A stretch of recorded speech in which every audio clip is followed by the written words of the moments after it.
Good evening class. आज मैं आपको बताऊंगी तारों का बनना कि तारे कैसे बनते हैं।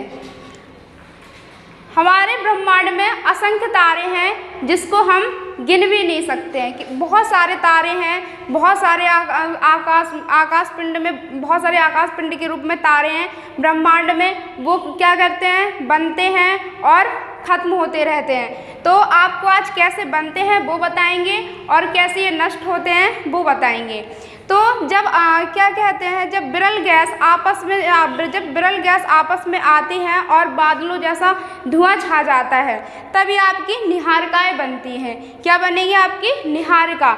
जब बहुत सारी निहारिकाएँ आपस में आएंगी, आपस में एक साथ घेरेंगी तो उसमें हीट उत्पन्न होने लगती है। जिस तरह सर्दियों में आपके पास अगर कोई आके बहुत सारे लोग बैठ जाते हैं तो कैसा हीट जैसा महसूस होने लगता है, गर्मी जैसी महसूस होने लगती है।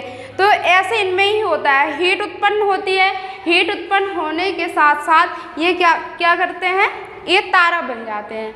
क्या बन जाएंगे आपके तारा। तो विरल गैस जब आपस में जुड़ती है तो निहारिकाएँ बनती है। जब बहुत सारी निहारिकाएँ आपस में जुड़ती हैं तो उसमें हीट उत्पन्न होने लगती है। हीट उत्पन्न होने के कारण ये किसका रूप ले लेती है, तारा। क्या बन जाएगा आपका, तारा बन जाएगा। ये जो तारे होते हैं, ये तारे जब बनते हैं तो बहुत शाइन करते हैं, बहुत ज़्यादा चमकते हैं, इसमें ऊर्जा बहुत ज़्यादा होती है और ये बहुत ज़्यादा चमकीले होते हैं। लेकिन एक समय में तो ये भी टूटेंगे तारे, क्योंकि जब कोई चीज़ बनती है तो उसका नष्ट होना तो तय होता है। तो उसी तरीके से ये जो तारे होते हैं तो ये भी टूटते हैं। जब तारा टूटता है तो ये आकार में बड़ा हो जाता है। तारा जब टूटेगा तो आकार में बड़ा हो जाता है और इसकी जो ऊर्जा होती है वो कम होने लगती है। जब ये टूटता है तारा तो लाल दानव का रूप ले लेता है। अब मैं आपको बता दूं, जो हमारा सन है वो अपना 5 अरब पूरा कर चुका है और 5 अरब ही बचा है। अब जब हमारा सन लाल दानव का रूप लेगा तो ये भी आकार में बड़ा हो जाएगा। जब आकार में बड़ा हो जाएगा, जब ये ब्लास्ट होगा तो अपने साथ कई तारों को नष्ट कर लेगा। अभी हमारा जो सन है वो 5 अरब पूरे कर चुका है और इसके ओनली 5 अरब ही अब बाकी रह गए हैं। तो आपको इससे क्या करना है, 5 अरब बाकी रह गए, जब तक तो हम लोग ही जिंदा नहीं रहेंगे तो हमें क्या लेना देना, हो जाए नष्ट अदरवाइज ना हो, इससे क्या, ठीक है। तो ये क्या, जब तारा टूटेगा तो कैसा हो जाता है, इसका साइज बड़ा हो जाता है। साइज बड़ा होने के साथ इसकी जो ईंधन होती है, इसके ईंधन कम होने लगती है। तो इसके ईंधन के रूप में बताइए क्या होता है। तो इसके ईंधन के रूप में प्लाज्मा होता है। क्या होता है, ईंधन के रूप में प्लाज्मा। ईंधन के रूप में प्लाज्मा होता है और ये क्या करता है, हाइड्रोजन से ये हीलियम में संलयन करता है। किस में संलयन करेगा, हाइड्रोजन से हीलियम में संलयन करेगा और इसके ईंधन के रूप में क्या होगा, प्लाज्मा। ईंधन के रूप में प्लाज्मा होता है। प्लाज्मा कैसा होता है, लिक्विड टाइप का होता है। जो अंडे के अंदर आप कच्चे अंडे को फोड़ते हैं उसमें एक पीला होता है जो प्रोटीन होता है, उसके बाहर जो लिक्विड टाइप का रहता है उसी को प्लाज्मा कहते हैं। तो ये किसके रूप में है, प्लाज्मा के रूप में। हमारा सन भी प्लाज्मा के रूप में है, उसमें क्या है, प्लाज्मा। ईंधन के रूप में सन में क्या है, प्लाज्मा। जब ये लाल दानव बन जाता है तारा, जब तारा टूटने को आता है, उसकी उम्र हो जाती है तो वे क्या बनने लगते हैं, लाल दानव बनने लगते हैं। जब ये लाल दानव बन जाते हैं और जब ये ब्लास्ट होते हैं, तारे जब ब्लास्ट होते हैं तो ये 2 तरीके से ब्लास्ट होते हैं, एक छोटे तारे में, एक बड़े तारे में। तो सबसे पहले हम छोटे तारों को देख लेते हैं। जब ये लाल दानव ब्लास्ट करता है तो जब छोटे तारे के रूप में टूटेंगे, छोटे स्टार्स, तो ये बना लेंगे श्वेत वामन। इसको बोलते हैं इंग्लिश में व्हाइट ड्रॉप। श्वेत वामन का मतलब होता है बौना। और सर्कस में देखे होंगे आप लोगों ने, जो छोटे छोटे से बच्चे रहते हैं बौने टाइप के, उन्हीं को कहते हैं। तो इनको क्या बोलेंगे, व्हाइट ड्रॉप। ड्रॉप का मतलब होता है बौना। तो ये कैसे हो जाए, ये कौन सा रूप ले लेगा, श्वेत वामन का। इसमें 95% ऊर्जा रहती है। कितनी रहेगी, 95% ऊर्जा लॉस हो जाती है और उसमें जो बचती है तो ये थोड़ा थोड़ा चमकता रहता है, इसीलिए इसको जीवाश्म तारा भी बोलते हैं। जीवाश्म मतलब जीवित।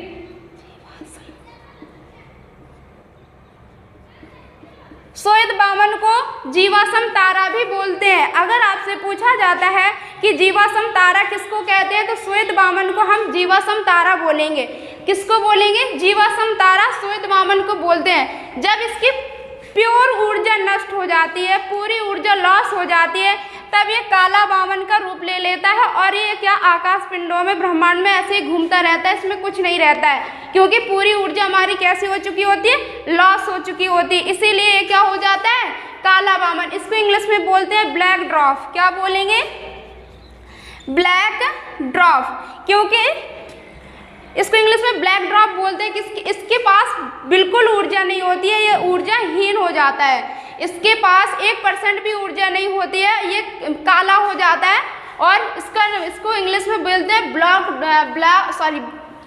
ब्लैक ड्वार्फ और हिंदी में इसको बोलते हैं काला वामन। तो ये किसके लिए था, छोटे तारों के लिए। किसके लिए था, ये छोटे तारों के लिए। लेकिन जो बड़े तारे ब्लास्ट करते हैं वो किस कंडीशन में करेंगे, आज मैं वो बताऊंगी। तो मैंने आपको छोटे तारों के लिए बता दिया था कि लास्ट में वो ब्लैक ड्वार्फ बन जाता है, काला वामन, और ब्रह्मांड में ऐसे ही घूमता रहता है। लेकिन मैंने उसको छोटे तारों के लिए बोला था। लेकिन अब बड़े तारों के लिए बताते हैं। जब कोई भी स्टार लाल दानव बन जाता है, जो बड़े स्टार होते हैं, तो बड़े स्टार किस में जाएंगे, अभिनव तारा में। किस में जाते हैं, अभिनव तारा में जाएंगे और ये 4 तरीके से ब्लास्ट करते हैं। एक न्यूट्रॉन में, पल्सर में, क्वेसर में और ब्लैक होल में। लेकिन एक बात याद रखिएगा, अगर ये ब्लास्ट करेगा तो कोई एक ही बनेगा, ब्लास्ट करेगा तो कोई एक ही बनता है। तो इसको, ये जो अभिनव तारा होता है, इसको विस्फोटक तारा भी बोलते हैं,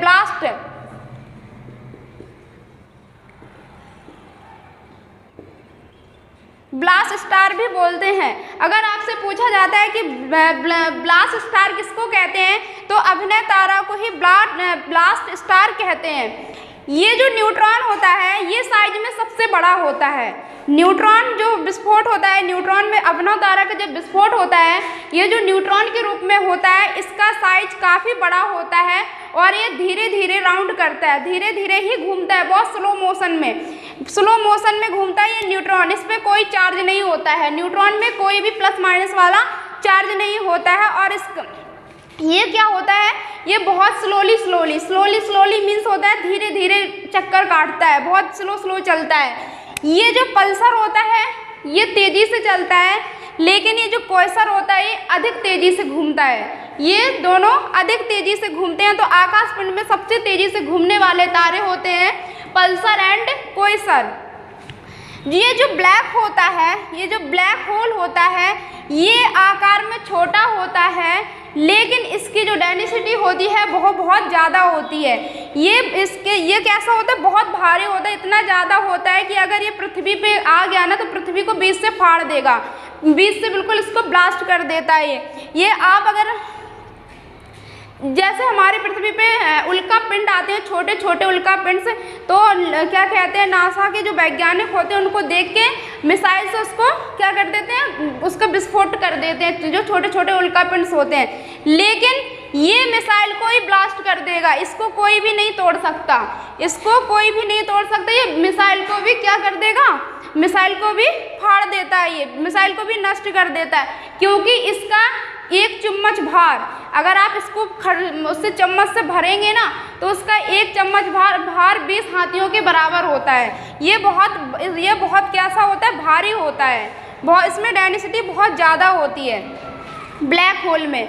ठीक है, तो मैंने आपको और एक बात और सुनिए, ये कैसे पता लगाएंगे कि कौन तारा छोटा है और कौन तारा बड़ा है। तो एक भारतीय वैज्ञानिक थे चंद्रशेखर। कौन थे, चंद्रशेखर।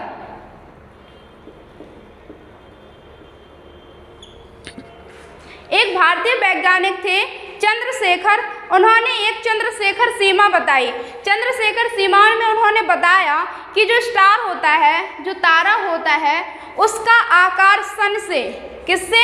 सन से, उसका आकार सन से अगर 1.5 गुना छोटा है, कितना? 1.5, लेकिन इसके मैक्सिमम कितना रखा है? 1.44।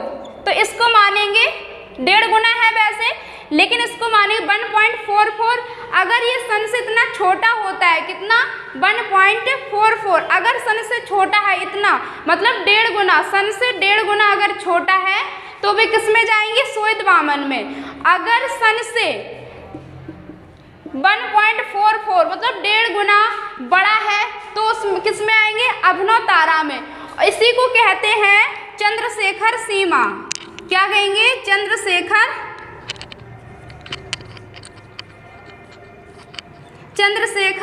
सीमा,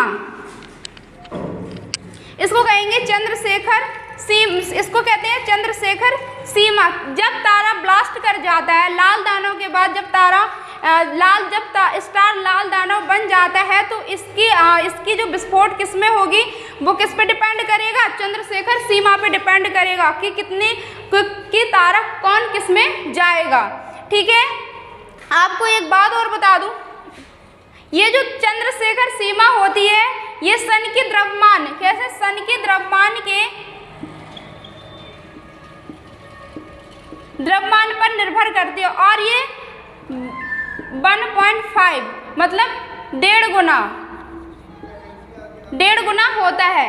अगर आपको पता करना है कि कौन स्टार किस में जाएगा तो सन से 1.5 गुना बड़ा होगा तो अभिनव तारा में जाएगा, और सन से 1.5 गुना छोटा होगा तो श्वेत वामन में जाएगा। तो मैंने आज आपको बता दिया तारों का बनना एंड तारों का टूटना। तो आज मैं आपके लिए इतना ही रखती हूँ। कल मैं आपको बताऊंगी आकाश पिंड मतलब आकाश गंगाएं, हमारे ब्रह्मांड में कितनी आकाश गंगाएं हैं और हम किस आकाश गंगा में रहते हैं। तो आज के लिए मैं इतना ही रखती हूँ, कल आपको बताऊंगी आकाश गंगा। Thank you.